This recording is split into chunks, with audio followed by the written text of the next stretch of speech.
Okay, good afternoon and welcome back everyone to our Options Growth Lab series. My name is Tony Zhang. I'm the Chief Strategist here at OptionsPlay.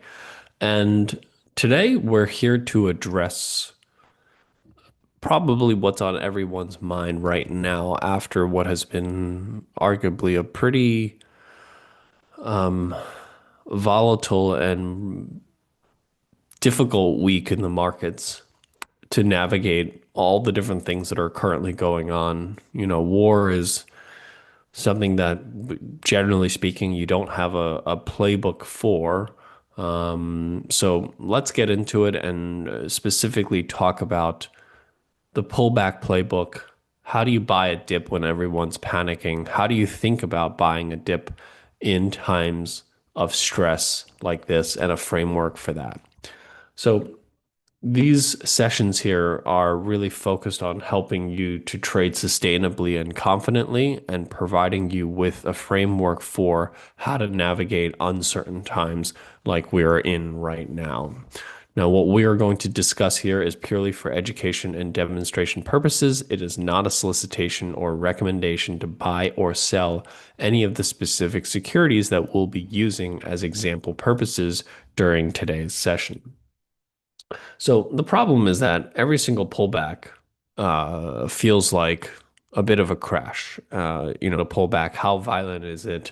And when you don't have a plan, you generally freeze up or you panic and you sell in that type of volatility. And this is really because most traders don't have a particular process for how to manage each dip and think about whether or not it is time to be a buyer of equities or buyer of a specific underlying when things start to hit the fan. So, what I want to introduce today is a three-step filter that tells you exactly when sort of the fear has gone too far and a potential reversal is setting up and gives you that opportunity to buy the dip. Now, if you want access to the tools that I'll be showing you today, you can sign up for a free trial at optionsplay.com/signup.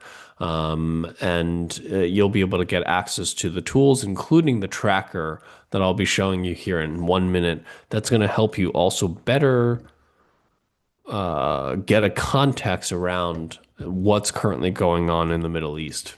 So I've been a strategist for 18 years, working with clients, both retail and institutional investors. I started my career actually trading in currencies and futures. But over the last 5 years, I've really spent a lot of time back testing, across the entire S&P 500 range of symbols using 25 plus years of data to identify these pullback opportunities and understand when you want to pull the trigger to be buying the dip. There isn't there isn't or rather there is a lot of uh, it's incredibly difficult to be objective when the markets are volatile and especially when things are driven based on geopolitical tensions or war, where there's very little visibility into what's going to happen. There's not necessarily a playbook for how this is all going to play out. So whenever you have a large amount of uncertainty that you have very little visibility into, it's extremely important to be objective in how you approach the markets. So, we're going to talk about objectivity from a trading strategy perspective, but I also wanted to provide a little bit of objectivity on what's currently going on in the Middle East. So we launched this de-escalation tracker a few days ago, and it gives you essentially a real-time tracking of a bunch of different things that, generally speaking, I think are worth paying attention to, given what's currently going on in the Middle East, and what can give you a sense for when things are escalating, when things are de-escalating, and then summarize it into a red, yellow, and green phase system to give you a better sense for, are we in a in a phase where things are still deteriorating? Are things starting to stabilize? Are things starting to improve? And this morning, or rather pre-market, we were starting to see signs of stability. We've actually started to see signs of stability over the last couple of days. But today's price action, we're only, a couple of hours into the trading session today, and it looks like we are, teetering between stability and potentially going back into the red, where the four out of the five things that we're monitoring that triggered the upgrade to yellow, this morning we upgraded it to yellow, where we're saying essentially you can potentially start looking at establishing some small positions. Four out of the five things that triggered that actually reversed today. So, we're going to do another intraday update where we could potentially flip back into the red. So this is a systematic dashboard that allows you to monitor what's going on. You can see it inside of your OptionsPlay platform. If you go to your notifications, you can see this de-escalation tracker. It'll give you the framework, the summary of what's currently going on and what's triggered the upgrade to yellow. It'll give you a overview of what's currently going on with global markets in Asia and the Middle East. It'll give you gamma exposure in the S&P, and then looking at things like volatility of volatility, which is something we look at to gauge, the hedging demand from investors in the options market, looking at crude futures and the backwardation of those contracts, looking at freight rates, the cost of moving goods through the Middle East. And then one of the things that we're looking at is really airspace status. How are the major, and there are some major some of the busiest airports in the world are in the Middle East, how they are navigating the reopening of that. Those are usually good signs of whether tensions over there are continuing to escalate or potentially stabilizing or improving. So those are the things that we're looking at, and we give you a day-by-day breakdown of, what we're looking at, what the most important events are and how they've changed over time. So as I said earlier today, we upgraded it to yellow. However, based on four out of the five metrics that allowed us to upgrade it to a yellow have reversed intraday today. So this could potentially go back to red if in over the next few hours we continue to see dealer hedging or gamma go flip back to the negative, which it did. VVIX is back up. VIX is back up. Oil is back above 80. So, like I said, there's a lot of things that are very fluid, and that's why we built this tracker to help you give you that better sense of what's actually going on and give you a overview of what's going on in the Middle East and kind of looking at the important data that'll help you gauge the situation over there, because there's just a lot of news out there. It's hard to synthesize all of that. So we built this tracker to help you better understand that. And that's available exclusively to OptionsPlay subscribers on our platform. So if you're watching this as a recording and you want access to this tracker, you can sign up for that free trial at optionsplay.com to access this de-escalation tracker. We're updating it multiple times a day to give you sort of a real-time monitor of what's currently going on over there. So let's go back to buying this dip, right? And this is really the part that's applicable to any dip, right? The tracker itself is really only applicable to the current war in the Middle East. But when we talk about buying the dip overall, this is really where what I'm trying to show you is building that systematic approach to understanding pullbacks and defining when you can be a buyer in the markets. So what most traders do is trying to buy the market after the bounce has already started. Now, this typically will give you a higher probability of success.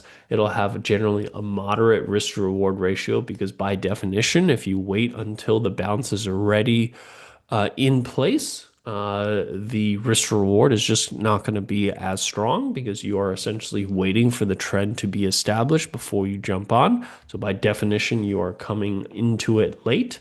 Um, It'll trigger multiple signals many times in a row, but they generally may not be as high quality. But the thing is that it feels comfortable. It feels comfortable to go with the trend, but you will miss some of the best entry points. Versus if you look at kind of when we backtest the strategy and try to understand when is the best time to be buying pullbacks here, what you want to do is you want to try to identify the point of maximum fear, meaning you want to be buying when everyone else is selling and no one else is buying. And that's a hard thing to do, but I'll show you some of the steps for how to try to identify that because that will give you, generally speaking, a lower probability of success, but a very strong risk to reward ratio. You'll have far fewer signals. Many times on many days, you won't see any signals, but each one's going to be high conviction. And this is something is going to generally feel quite uncomfortable, but this is really what the data is very clear on in terms of where the performance really is for buying a pullback. Does that make sense, everyone? Please type one into the chat window if that makes sense to you. So essentially, this is applying the difference between following the trend and trading counter trend. Um, it's the exact same thought process, but applying it to times of stress and times of market volatility. So you're just thinking of it's the same problem. You're just thinking about it in a slightly different context. And obviously, during a war is a context that we generally don't deal with on a daily basis. So the three-step pullback filter, how to find these exact entry points where the goal is to try to enter the trend at the very bottom, right? So here's a stock. It doesn't really matter what the stock is. It's trending lower, it's trending lower, it's trending lower. And at some point it starts to reverse that trend and starts trending in the opposite direction. And what we're trying to do is identify it as close to this bottom candle as possible. And with this exact method that I'm showing you today, there are many instances where you are able to identify it at that very bottom candle where I currently have that red arrow pointed to, as opposed to if you look at most technical indicators where you're looking at some type of reversal, what they do is they try to they eventually catch it at maybe this candle, right? Sorry, they catch it at that candle. When you wait for a momentum indicator to reach its extreme and then generate that buy signal, generally that will happen maybe at this stage or somewhere up here. So you miss out on let's say this move, and what you're capturing is the further move. So again, it's the difference between following the trend versus trading counter trend. And the three-step framework is designed to help you identify stocks where you are as close to this candle as possible. And in many instances, you are actually able to pinpoint the exact candle where the stock reverses lower. So, first one, what we want to do is we want to measure the extreme move. Has fear pushed price to an unsustainable extreme? This is really where we use, instead of a single momentum indicator, most of us are familiar with using something like RSI or stochastics or William percent R or some type of momentum indicator. These momentum indicators are all very similar in nature. They have some of them have very different calculations, but they're all calculating the same thing, right? And if any of you have ever applied multiple of these indicators on your charts, you'll know that they all do very similar things, even though they might look a little different from each other. They're all trying to measure momentum and they oscillate around a zero line. Now, the challenge here is that those indicators, if you just use them in their classic textbook example, are not very good at identifying these types of, sorry, they can be good at identifying these types of trend reversals, but there's two problems with it. One, they tend to be relatively late to the game, so they'll identify it maybe right here or right here. So you miss out on that initial move. The second thing is that they also provide a fair amount of false signals. And they provide enough false signals where even though they're very good at identifying these types of setups, they also are very good at identifying plenty of setups that don't work out. And the performance, once you kind of average all of those good and bad trades together, essentially is very close to zero and sometimes slightly positive, slightly negative, but nothing strong enough to worth, using that as your primary strategy. So we have tried a lot of different indicators. We have tried a lot of different parameters for indicators, using 14 period RSI, 20 period RSI, 9 period RSI, 5 period RSI, trying it across all these different indicators, trying different combination of indicators. And there's only one thing that has consistently worked at identifying these price extremes that are worth evaluating further. And that is using the same indicator. So let's say you use an RSI, using the same indicator, as opposed to using multiple indicators, I guess is what I'm trying to say, and using it across two vastly different time frames. So, for example, using a 5 period RSI and then using a 50 period RSI, or a 5 period RSI and a 40 period RSI, versus the standard RSI is usually a 14 period RSI. And so, for example, what we use is a 5 period and a 40 period RSI. And what you do is you take those two indicators and you average them out. So you take whatever the value of the 5 period RSI is, and you take the average, the value of the 40 period RSI, and you average the two. And only when the average of the two reaches a price extreme do you pull the trigger. And what you find is that when the average of a very short and a very long term momentum indicator get averaged out, it takes a lot for that indicator to move into that extreme, right? Because it's really that long-term average that is much slower to adapt. So you need a really sustained move in one direction or another, not just a small move. And, that's generally what we would consider noise in the markets. It really takes a long sustained move in the markets. And then that short period RSI also has to be, which is a lot more volatile, also has to reach that extreme level. Those two things don't line up very often, and they only line up, generally speaking, when price is at a very steep extreme. So the stock has really dropped a lot in a very short period of time, and you have a much higher potential of that snapback, that mean reversion in the other direction. So the first thing we do is we measure the extreme in a very unique way, right? And this is not proprietary to us. I'm telling you exactly how I'm doing it. I'm being 100% transparent so that you can go and test it out yourself if you like. But take any indicator, you take one short, very, very short dated version of it, let's say a 5 period, and then one very long dated one, like a 50 period one, and then average those two values out. And only when the average reaches an extreme. So, for example, RSI, the quote unquote extreme is 30, right? If it goes below 30, you've reached an extreme. That's an opportunity to buy. So that's what we're seeing here on this particular chart, is that average has to reach that extreme in order to buy, to generate that buy signal. Now, that in itself will already generate a much higher probability of success.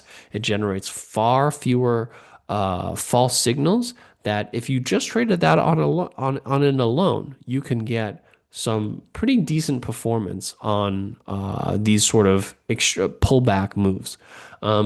However, I tend to find that you can use some further tools to help you even further filter out some false signals.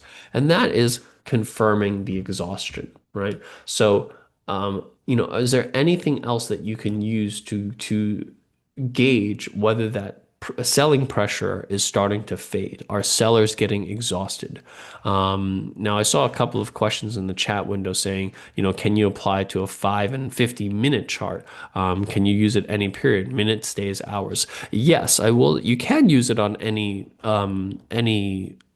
time frame. However, I will say, we've back tested them on the daily time frame, but you can use it on any other time frame. So the second step is you want to confirm that exhaustion. And what you typically do for that is just look for divergence on any normal indicator. You can use RSI, you can use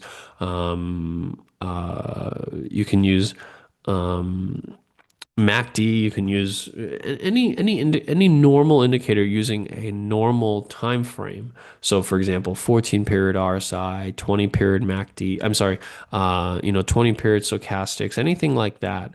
And what you're looking for is divergence, right? Lower lows in price that is not being confirmed by a lower low in momentum.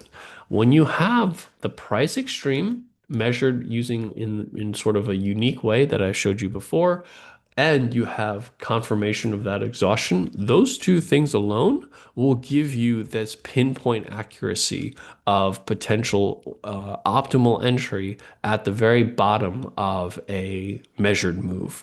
And the, those two things alone will give you, 95% of the work when it comes to measuring this type of price extreme. Now, I will say there is one third thing that I generally recommend most traders to do, and you don't have to do this in a specific way necessarily, but my suggestion to you is don't just buy anything blindly because you've got a system that has been back tested to be a profitable and proven strategy for identifying reversals. Meaning, if let's say you follow these rules and you find a stock that has reached these extreme moves, you find that a stock that has had um, the signs of exhaustion and that divergence between momentum, that from my perspective is good enough to potentially be buying that stock or that asset, whatever it is that triggers these specific rules. However, I always advocate that if you're going to be buying something on this type of basis, you should always have a basic sense for what you're buying. And that just typically can just mean a basic understanding of, if it's a company, like what's the name of the company? What does it do? What space does it operate in? Is it profitable? You don't necessarily have to do a deep dive into the fundamentals, but having a basic understanding of what the company, who the company is, what it does, how does it generate revenue, are they profitable, will many times get you out of just sticky situations because a lot of times common sense can just help you avoid some stupid trades. So, for example, um, um, let's say you identify a trading setup like this, right? And it's in an industry that just clearly is from a macro perspective struggling. I'm trying to think about a good one. So let's say over the last few months we've seen software stocks really struggle in this market environment, and there's a good macro reason for why software stocks are struggling. We've had some significant advancements in AI over the last couple of months that puts a lot of pressure on software companies that have a specific business model. And it's not yet clear as to one, if the market is necessarily overreacting. I definitely think there's some level of overreacting, but at the same time, the paintings, or what's the right terminology for this? The writing's on the wall with regards to um, where uh, a purely SaaS-based software stock is headed in terms of valuation. So a basic scan of what a company does, what industry it's in, how does it generate revenue, is it profitable? A lot of times it's just common sense can prevent you from making some stupid trades. Most of the time you'll find that, the fundamentals will either be okay enough or won't contradict your views. But a lot of times when you dig into the fundamentals, there might be a reason why the stock is sold off so heavily in such a short period of time. And that reason is justifiable. And, if that were to be the case, that might be a reason to say, hey, even though technically speaking, we've satisfied all the rules for this particular pullback to buy. Fundamentally speaking, it just doesn't make sense. It doesn't feel right to be a buyer of a stock in this particular industry. I'm just giving you an example of software stocks, but you have to apply that level of common sense at the time to the market conditions that you're in, to get a better sense for whether or not fundamentally it makes sense. Okay, so that last part is probably the most subjective part of this. The first two steps are completely objective. There's no ifs or buts. Either it generates that extreme move and has exhaustion or it doesn't. The third part, in terms of validating the story, is going to be a little bit more subjective, but this is really where I'd say use common sense. Common sense will help you avoid some stupid trades if you just are familiar with what the company does, what industry does it operate in, and are you in a market environment that generally makes sense for it, right? Or are you trading against the tide from a bigger macro perspective? So why does this work? Really, one, it's about maximizing risk reward. You are buying at the point of maximum fear where everyone is selling and no one else wants to be buying.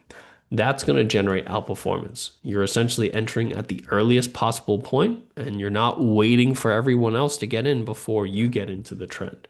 And this will generally result in much faster results.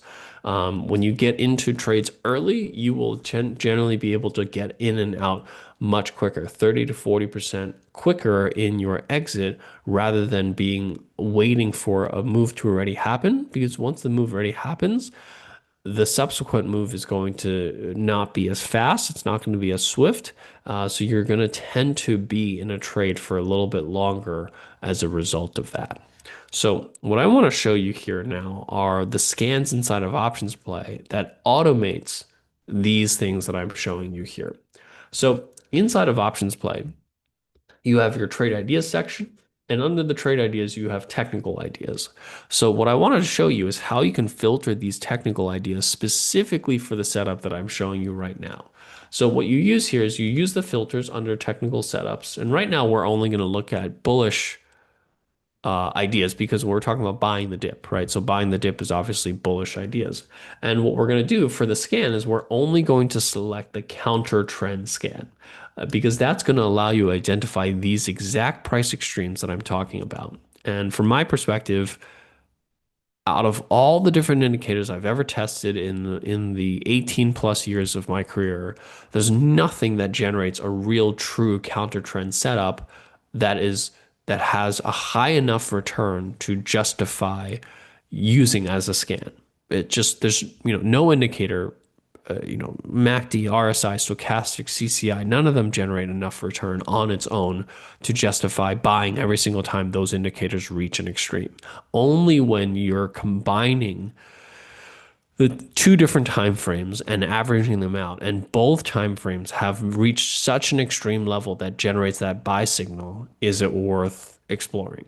And so what I'm doing here is I'm going to also at the same time remove anything that's not liquid, because if we're trading options on it, right, it doesn't makes sense for me to look at stocks where the options aren't very liquid. So I'm just going to filter that out at the very beginning. And that's going to help me immediately to filter down a few hundred ideas down to 28. So there are only 28 ideas. And if you want, you can also remove like small cap stocks and kind of if you really want to just focus on some of the names that you're more likely to be familiar with. And as you can see, you have a list of 21 names. And I always like to sort these stocks based on relative strength because that gives me the list of stocks instead of in random order. It's sorted based on the weakest stocks at the top and the most strongest stocks at the bottom.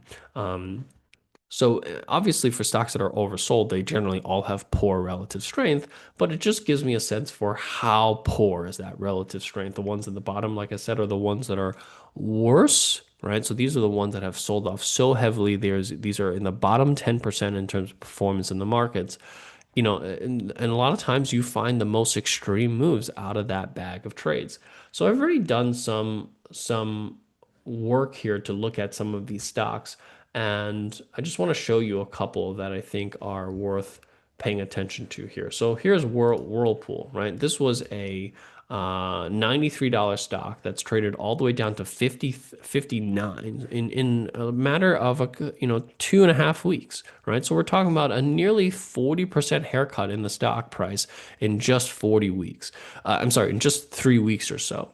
And that's a pretty extreme move here to the downside. And that is the only move that would have triggered this particular extreme signal.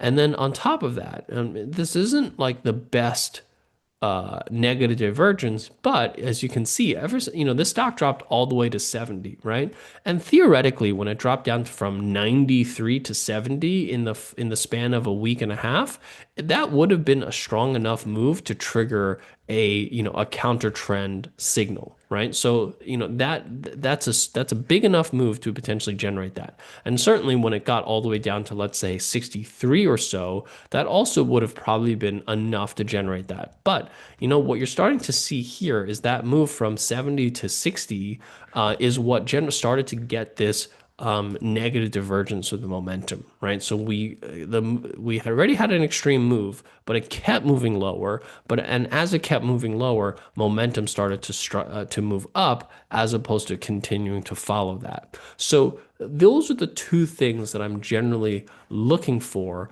to decide, is this a potential opportunity, right? Now, Whirlpool, I'm presuming most of you that live in North America or let's say you own a house are probably familiar with Whirlpool in terms of what they do. They make appliances.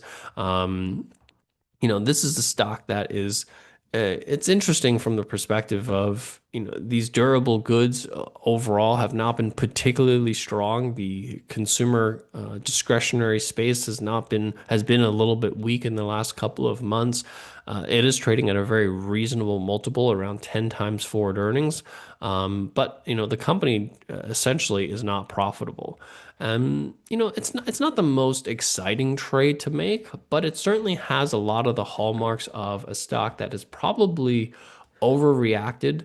I'm guessing the stock also reported earnings recently, which is why the stock is down so much, and could potentially be a bounce candidate. So this is really where you might have to do a little bit more homework on the stock itself to decide, is this a buying opportunity? But my goal is to help you identify out of the thousands of stocks, just a handful of stocks that you might want to do a little bit more digging on to say which one is potentially worth buying at these extremes. And if you were able to, if let's say this stock does reverse, right, you're essentially catching it at the very bottom, right? So if this stock starts to reverse back into the $70, $80 range, you could probably see a snap back into that range within a couple of weeks, and you've bought it at the very bottom and capture that move here to the upside. So the goal here again is to help you capture these moves at that extreme so that you're not following the trend, you're essentially establishing the trend, right? Restoration Hardware, same thing. How do I get this to go away? There we go. Restoration Hardware. This is a $230 stock, $150 stock now, about a month later. This level that it's been at here in this 140 range has certainly been a pretty major support level multiple times over the last couple of last year or so. So you are potentially just also at just a, generally speaking, a major support level on top of that. And um, as you can see, just in the last couple of days, right? Whoops. This is really more so in just the last couple of days. You see this price move lower, but momentum is starting to move higher. So you have the early signs of also some exhaustion here from sellers. And if this thing starts to reverse lower, as you reverse higher here, as you see, what we're trying to capture it at is at that very extreme low, right? Buying it at that very bottom. So then this means that instead of trying to research all these different stocks that are, quote unquote, undervalued, you are getting a very small short list of stocks that are worth exploring further, right? Restoration Hardware. Now, Restoration Hardware, operates in call it an adjacent space to Whirlpool, right? You're buying furniture, expensive furniture for your house if you're shopping at Restoration Hardware, and it's trading at 14 times forward earnings. It's not particularly profitable. It's actually, net margins are 3%. Nothing really exciting about it. Revenue growth isn't, EPS and revenue growth is EPS growth actually looks pretty strong, but it's coming off of a really low base. So not particularly that exciting either, in my opinion, but it gives you a much smaller short list to really research from a fundamental perspective. Another one I want to take a look at here is Novo Nordisk. So we're probably all familiar with the the weight loss drugs, and these stocks have really gotten punished recently. So this was a $65 stock in the beginning of January, traded all the way down to $36, essentially half the price in about a month, a little over a month. And it's triggered this sell signal here again. I'm sorry, this buy signal, a counter trend buy signal. And here you go. You've got that classic setup here, right? So we're not quite at the bottom, right? We're just two candles away from the bottom. And I think this is a prime setup potentially for a move higher here. And this is probably, a classic, uh, market sort of overreacting to, what is obviously a very, what's the right word? Public price competition fight right now between multiple drug companies that all have similar drugs, these weight loss drugs, and they've had to, what was at one point a extremely profitable franchise has now turned to a very bitter price war on who's going to undercut who in terms of pricing on these weight loss drugs. So the stock has taken a big hit here in the last year, but certainly very much so in the last month. It is trading at now only 11 times forward earnings, which is substantially lower than where it was trading at just a couple of months ago. But it is extremely profitable. 33% profit margins. We're talking about EPS and revenue growth that's in the 20-25% range, yet it trades at 11 times forward earnings. I think this looks like a very compelling setup from a trading perspective because you've got a stock that's trading at, rock bottom valuations because of the price wars, yet it's still incredibly profitable. It's still growing very fast. And this helps you identify when to be a buyer at the very bottom and hopefully capture what could be a sizable move in a short period of time using this tool. And the goal here is to, again, reduce the number of stocks that you have to do that type of research for, because doing that fundamental research takes probably the most amount of time. You have to understand the company, you have to understand what it does, how profitable is it, how fast is it growing. Those are some of the basic things that I'd be looking at trying to understand. And I think people's desire to lose weight is not going to go away because of war or geopolitical tensions or macro tensions. So for those reasons, I think this is out of all the things that we've looked at, the three different trades we look at, probably the one that looks most promising. And that's really where I would turn to options play to help me structure an options trade. Try to structure something like buying a call vertical where I can potentially risk $378 to make $622 if the stock gets back up to 45, which is where it was just a few days ago, right? So if we get that mean reversion back to 45, I'm risking 370 to make 622. Those are the types of setups that I'd be looking for, and maybe even looking at being a little bit more aggressive, maybe doing something like this where I'm buying a 140/50, 40 by 45 vertical, risking 130 to make 370. So, with these counter trend setups, I'm many times more inclined to take a more aggressive approach when it comes to my strategy because these are lower probability of success, but when they are successful, you want to capture, at least a 2 to 1, closer to 3 to 1 would be a better trade in my opinion. And you're getting very close to 3 to 1 on this trade if you were to buy that May 40/45 vertical. I actually think that you may not even need to go out to May. You could probably even look at the Aprils. And now, as you can see, April, you're looking at nearly 4 to 1, right? That still gives you 43 days. I don't think you even need 43 days to get there. So for those of you that are even more aggressive, you might even say, you know what, I'll take a gamble here on maybe a weekly option 28 days out. I'll buy that 40/45. This will give me nearly 5 to 1 risk to reward ratio. So, there are the thing about options is that you have a lot of options, and it's really just about understanding when you want to be more aggressive and when you want to be more conservative. And with trades like this, where you're trying to catch that bottom, those are the times when you want to be more aggressive, buying shorter dated, slightly out of the money call options or a vertical like that. Those are the opportunities that give you the potential to get a 4 to 1, maybe even a 5 to 1 risk reward ratio, something that you don't come across every single day because you don't come across trades like this every single day, where a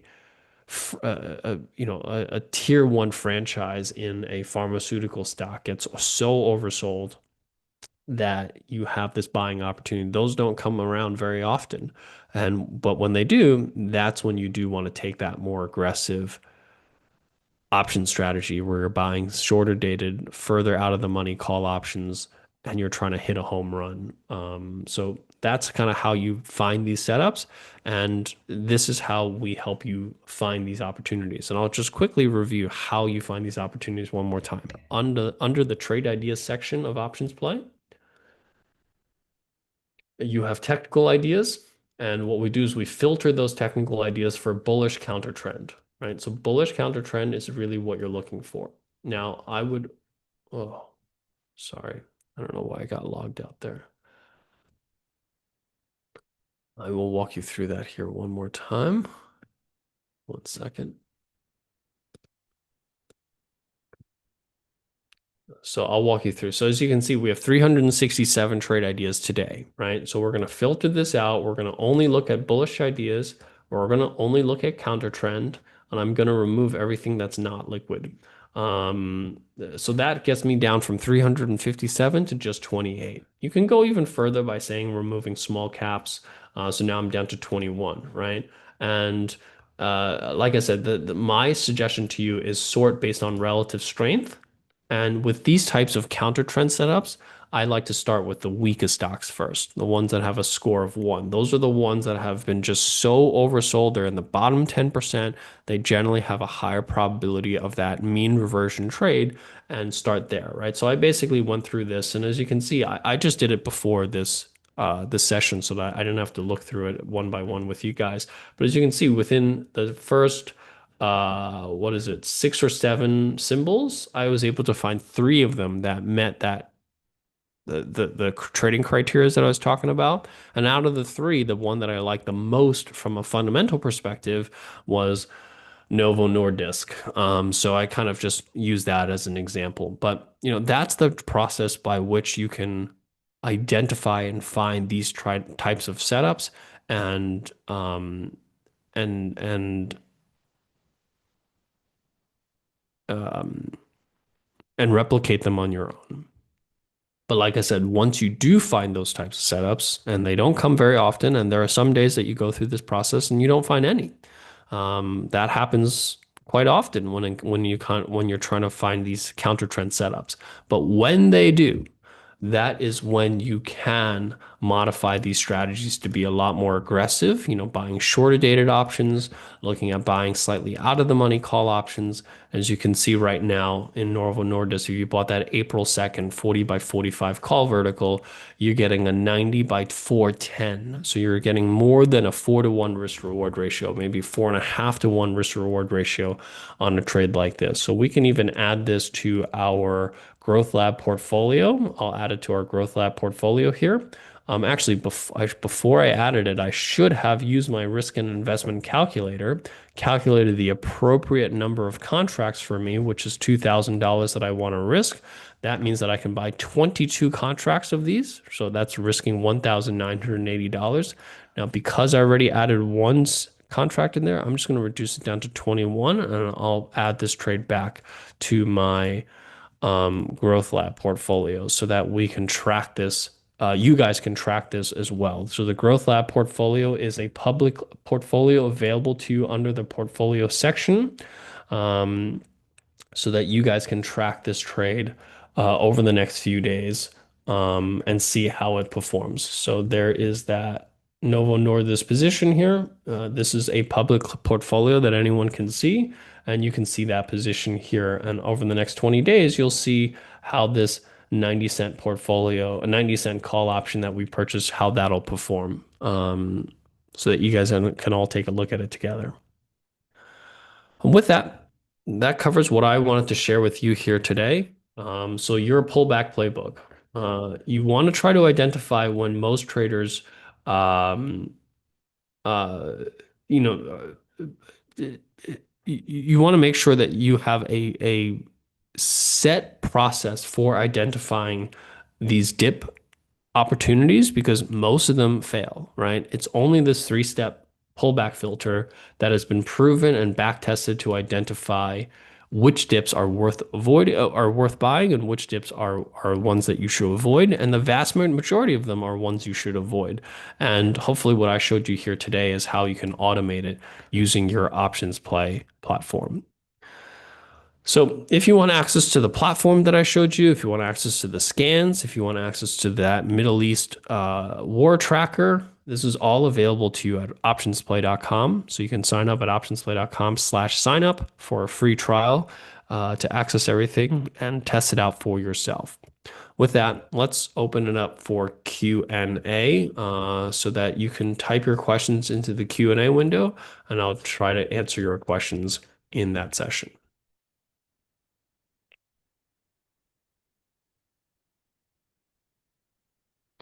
Hey Tony, is it wise to do a credit spread during an earnings report? Not really relevant to what we're talking about here, but Stephen, generally speaking, a credit spread is a short volatility strategy, and earnings is, volatility will collapse after an earnings announcement. So generally speaking, it is a suitable strategy for earnings. It is also limited risk, which is why it makes it suitable for earnings. So the short answer to your question is yes, credit spreads are a suitable strategy for trading earnings. Steven is saying, doesn't the 5 and 50 period CCI do the same thing? It measures the same thing, but measures it over two very vastly different time frames. And you need to have the price extreme be on both levels at the same time for this to generate a strong performance in terms of strategy. So yes, it does the same thing, but because it's over two vastly different time frames, it sort of doesn't do the same thing at the same time. Hope that answers your question.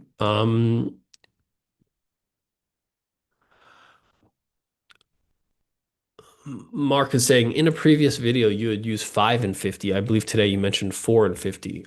Yes, so we have both 5 and 50 and 4 and 50 have nearly identical results. We've tested both. We've tested everything, right? We've tested 10, 20, 30, 40, 50, 60, more. We tend to find that 40 to 50 is that sweet spot. The 40 to 50, performance between those two numbers are almost identical. We actually use 40 in our algorithms for triggering these signals. But if you use 50, you would see nearly identical results.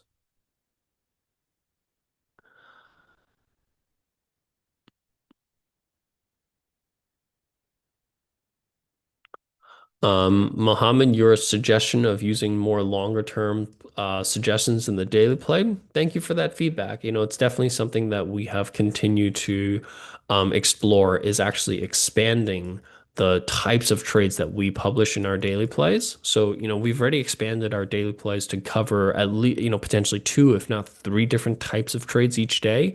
We're also looking at expanding it even more to longer dated options and then even shorter dated options as well. So thank you for that feedback, but we definitely are considering that. Um, would you, this is a good question.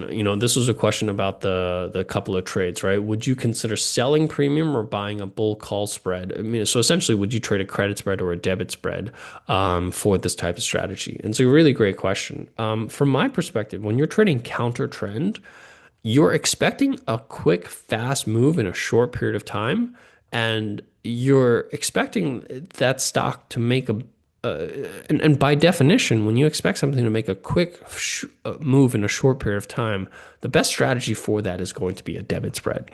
You can trade a credit spread, but you're just going to have a negative risk reward ratio, which is not quite suitable for this type of setup, right? These setups don't come along very often. And when they do, they tend to be really good setups. So these are the times that you want to reserve for buying a debit spread, not just selling a credit spread.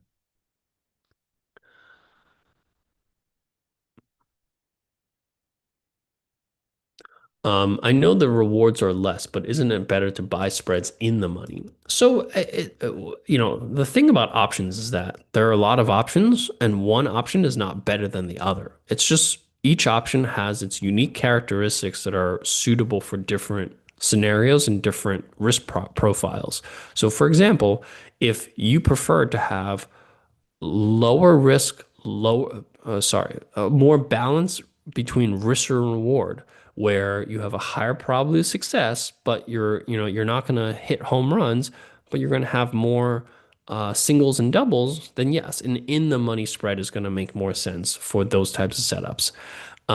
When we're looking at out of the money spreads, like the one I showed you here in Novo Nordisk, you're going to have lower probability of success, but you're going to get 4 to 1, 5 to 1 risk reward ratio, which you're not going to get very often.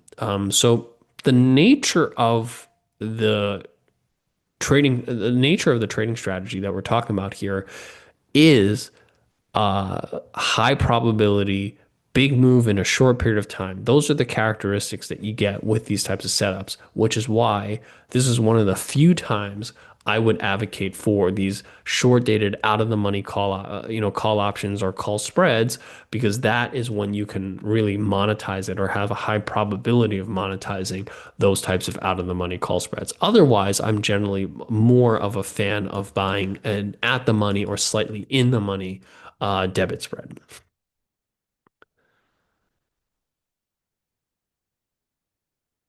This is a really good question. Charles is asking, can you give us an example of how you set your indicators to see the average of that 5 and 50, CCR RSI method you mentioned? And unfortunately, you can't do that. No charting package, as far as I have seen, allows you to do that other than if you were to write your own custom indicator, uh, using a platform that uses an open source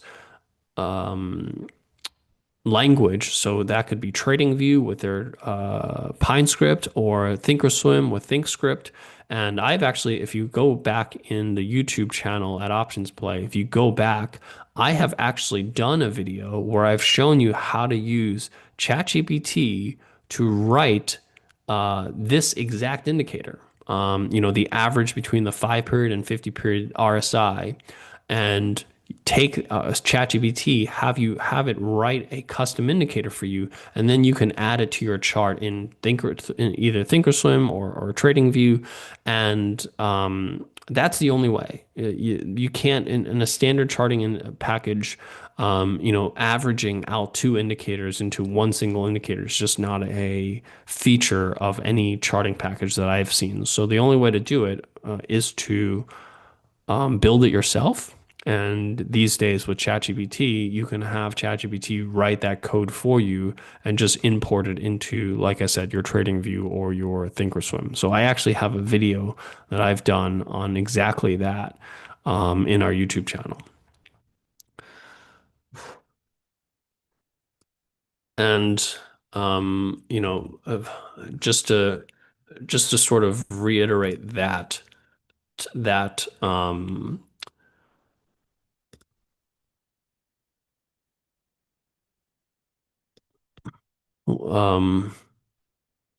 give me 1 second. I'm just there's a couple of things that I'm looking for. One, I'm trying to see if I can even find that video.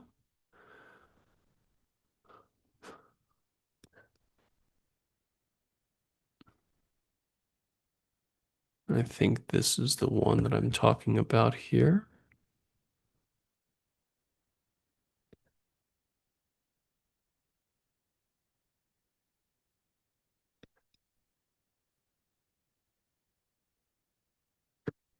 Yep. So here, I'll share this link. This is the link of that video that I'm talking about. But it's this video was done over a year ago, and what's really interesting is just how much the market has evolved since then from an AI perspective. That I just did a webinar about 2 weeks ago. Yeah, 2 weeks ago, where I showed you how we used the latest version of Claude and automated, essentially what is a, $300,000 equity analyst job using about roughly $2 worth of compute power to do so. And just how far AI has come in the last couple of years. That and Most of it has actually accelerated in just the last couple of weeks. We just recently published our latest AI research, and we believe structurally that the market is severely underestimating AI compute demand by orders of magnitude. And we think this is probably the biggest opportunity in the markets here right now. So for those of you that are OptionsPlay members, you've already got access to this research that we just published on Monday morning. This following Monday, the one that's just coming up, I'm going to be releasing the second piece of this AI infrastructure research, where we're going to be doing a deep dive into the semiconductor industry and my what I feel are the best opportunities within there. In this macro research piece, I've already identified my top AI stock pick. So for those of you that are members, you'll have already gotten access to the report that we just showed you on Monday. But this upcoming Monday, if you aren't a subscriber yet, if you want to have access to this research, please consider subscribing, because I'm going to be releasing the second tranche of this research, where we're going to be showing you the semiconductor industry. And that is a very interesting and quickly evolving space as well. Even though there's been a lot of volatility, a lot of concern in that particular space, this is really where I think a lot of the immediate gains out of AI is going to be coming, is in the semiconductor space. So I'll be releasing that on Monday as well. And if you watch that video from a couple of weeks ago, where I showed you how far AI has come in the last few weeks, things are evolving so fast that, this thesis all came about, with essentially just a few product launches that came out about a month ago that just completely changed the capabilities of AI. and completely change the compute demands that we're going to require out of AI, from just answering basic questions to now having them do complex tasks that, sometimes could take 10, 15 minutes, maybe even up to an hour, a few hours of work, and they're just constantly churning through compute in the background. And that is what Wall Street has not modeled correctly for, and that's why I think this is the biggest opportunity of our generation. With that, I think that's a good place for us to end for today. Like I said, I hope this is helpful in giving you a better understanding of how to identify the best trading setups when you're buying the dip. Hopefully, our Middle East tracker is helping you navigate through all the noise that's currently happening here in the Middle East. Let us know what your feedback is on that. And then please join me on Monday morning, where I'll be releasing the second tranche of our AI research, doing a deep dive into the semiconductor industry. With that, thank you so much. I hope you guys have a great trading day, and I'll see you guys here next time.